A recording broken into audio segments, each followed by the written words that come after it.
High friends, welcome to Oishiki's kitchen and blog. আবার একটা নতুন রেসিপি নিয়ে চলে এলাম অনেক দিন পরেই। তো আজ আমি ঘরোয়া পদ্ধতিতে ডিম মোগলাই করে দেখাবো। আমি এই মেজারমেন্ট কাপে 3 কাপ ময়দা নিয়েছি, আর 2 কাপ আগে দিয়ে দিয়েছি, আর 1 কাপ দিলাম। এরপর ভালো করে এতে অল্প করে নুন দেব, আর একটু কালো জিরে দিয়েছি। এটা অবশ্য অপশানাল, দিতেও পারে নাও দিতে পারে। আর দেব কি, আর সাদা তেল, ওই চা চামচে 2-3 চামচ সাদা তেল দিয়ে দেব। দিয়ে বেশ ভালো করে মেখে নেব, বেশ সুন্দর করে আমি মেখে নেব। এই ঘরোয়া পদ্ধতিতে যখন ইচ্ছে খেতে মনে হলেই আপনি কিন্তু এই পদ্ধতিতে করে নিলে দেখবেন চটজলদি হয়ে যাবে। একদম বিকেলের জলখাবার বলুন, যাই বলুন, বা বাচ্চাদের টিফিন এটা দিতে পারেন। তো আমি তেল দিয়ে মেখে নিয়েছি, তারপর অল্প জল দিয়ে ভালো করে মেখে নিয়ে, এমনি নর্মালি জল দিয়ে আমি মেখে নিয়েছি ভালো করে, বেশ সুন্দর করে। এরপর আমি 10 মিনিটের জন্য রেস্টে রেখে দিয়েছি। রেস্ট হয়ে গেছে, দেখুন কি সুন্দর নরম, বেশ মাখানোটা খুব সুন্দর হয়েছে। এরপর আমি ছোট ছোট লেচি কেটে নেব, অল্প অল্প ছোট ছোট করেই কেটেছি। এবার কেটে নিলাম, দিয়ে রেডি করলাম। গোলাগুলো একদম রেডি করে সুন্দর করে একে একে সব করে ফেলেছি। এরপর ব্যাটারটা রেডি করব, ঢেকে রেখে দিলাম। এরপর ব্যাটারটা রেডি করব। কী কী নিয়েছি দেখুন, আমি নিয়েছি পেঁয়াজ, একটা গোটা ছোট্ট ছোট্ট করে পেঁয়াজ কেটেছি, কাঁচা লঙ্কা বেশ কিছুটা দিয়েছি, আর ধনে পাতা দিয়েছি। এবার ঝাল যেমন যে খাবেন সেই রকম করে দেবেন। এরপর আমি 3টে ডিম নিয়েছি, আপনারা যদি ডিম আর একটু বেশি নিতে চান তো নিতে পারেন। আমি 3টে ডিম নিয়েছি। এবার ধীরে ধীরে ডিমগুলোকে ফাটিয়ে নিচ্ছি একটা বাটিতে, আস্তে আস্তে করে ফাটিয়ে নিচ্ছি একে একে করে।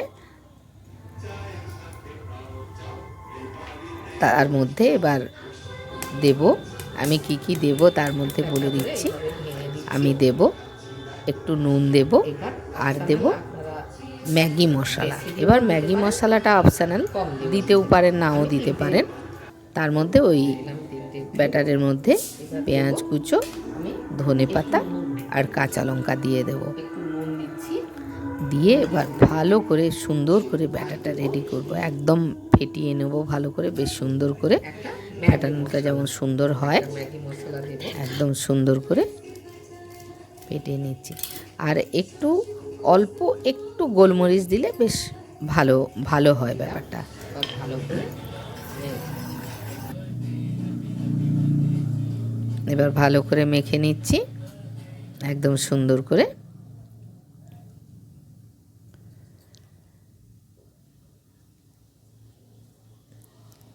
বেশ সুন্দর করে মেখে নিয়েছি।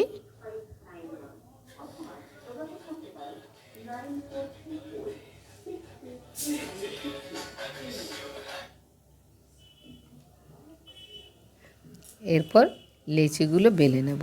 এবার একটু তেল দিয়ে দিয়েছি, তেল দিয়ে ভালো করে পাতলা করে, যতটা পারেন পাতলা করে বেলে নেব। এরপর বেলে নিলাম, এইভাবে পাতলা করে বেলবেন। এরপর ধীরে ধীরে ব্যাটারটা একটু করে দিয়ে দিলাম, দিয়ে এবার মোগলাই যেমন হয় ওইভাবে আমি পাট করে দিয়ে দেব, ওইভাবে দিয়ে দিলাম এবং ধীরে ধীরে আমি তুলে নিলাম। ওইভাবে করবেন, এইভাবে। আবার একটা বেলে দেখিয়ে দিচ্ছি, একটু করে সাদা তেল দিয়ে দিয়েছি, এভাবে পাতলা করে আমি বেলে নিচ্ছি। এরপর ব্যাটারটা দিয়ে দিচ্ছি, অল্প করে করেই দেবেন, গোটাটা বেশ করে দেবেন। এইভাবে এদিক থেকে ওদিক ওইভাবে পাট করে দেবেন, বেশ সুন্দর হয়ে যাবে। আবার একটু তেল দিয়ে ওইভাবে একে একে সব মোগলাইগুলো আমি রেডি করে নিচ্ছি।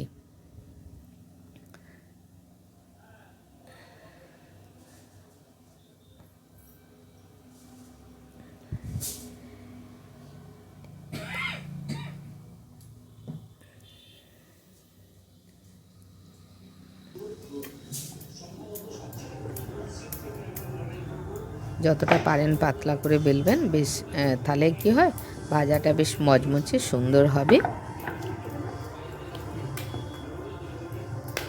ফেলে নেবো। আমার অলরেডি 4টে বেলা হয়ে গেছে, মোটামুটি রেডি করে ফেলেছি মোগলাইগুলো।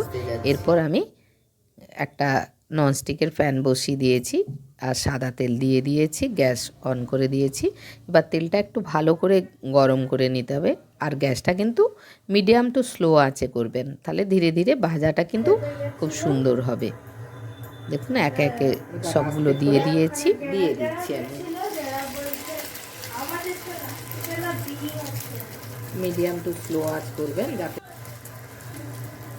দেখুন ভাজাগুলো কি সুন্দর কালার হচ্ছে, একদম লাল, কি সুন্দর, ভীষণ সুন্দর কালার হচ্ছে। ধীরে ধীরে টাইম নিয়ে ভাজবেন, বেশ মচমচে ভাজা হবে, খেতেও ভীষণ সুন্দর হবে। এতে সস দিয়ে খেলে খুব সুন্দর লাগবে, আর বাচ্চাদের টিফিন দিলে তো দারুণ, বেশ সুন্দর খুশি হবে, খেয়ে নেবে। ঘরোয়া পদ্ধতিতেই করবেন, দেখবেন বেশ খেতে ভীষণ সুন্দর লাগছে। আমার মোগলাই রেডি, একদম সসও রেডি। এবার আপনাদের আমি কেটে দেখাচ্ছি। কম তেলে একদম সুন্দর নরম হয়ে গেছে, দেখুন একদম দারুণ, ভেতরটাও কি সুন্দর লাগছে দেখতে। হয়ে গেল আমার মোগলাই। যদি আপনাদের ভালো লাগে আপনারা লাইক করবেন, সাবস্ক্রাইব করবেন, কমেন্ট করবেন, আর অনেক অনেক শেয়ার করবেন। নমস্কার, টাটা। কেটে দেখাচ্ছি কি সুন্দর নরম।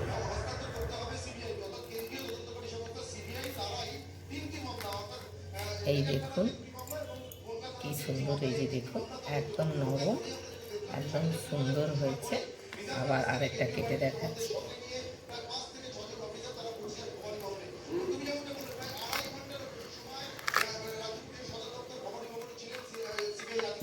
দেখুন একদম দারুণ সুন্দর, এটা দেখুন কি সুন্দর, একদম দারুণ দেখাবে, গরম গরম খেতে দারুণ লাগবে, খুব সুন্দর, কি সুন্দর। দেখুন একে একে প্রচুর ভেজে নিয়েছি আমি। এরপর আরও